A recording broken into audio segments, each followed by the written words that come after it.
ఓం నమో వెంకటేశాయ. శ్రీవారి దర్శనం చేసుకున్నాక ప్రదక్షిణ చేస్తూ విమాన వెంకటేశ్వరం దాటిన తర్వాత సరిగ్గా హుండీకి ఎదురుగా భాష్యకారుల సన్నిధి కనిపిస్తుంది. ఈ భాష్యకారులు అంటే మరెవరో కాదు, భగవత్ శ్రీ రామానుజాచార్యుల వారిని భాష్యకారులు అంటారు. శ్రీవారి సన్నిధిలో ఉన్నందున సన్నిధి భాష్యకారులుగా ప్రసిద్ధి ఏర్పడింది.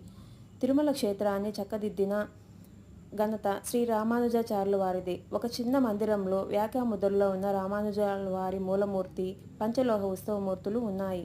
ప్రతిపూట స్వామివారికి నివేదించిన ప్రసాదాలు భగవత్ రామానుజాచార్యుల వారికి కూడా నివేదిస్తారు. దేశంలోనే అతి చిన్న వయసు ఉన్న రామానుజ విగ్రహంగా చెప్పబడుతుంది ఈ మూర్తి. ఈ మూర్తిని స్వయంగా రామానుజుల వారే విగ్రహాన్ని ఆలింగనం చేసుకొని అనంతాళ్వారికి అందజేశారట.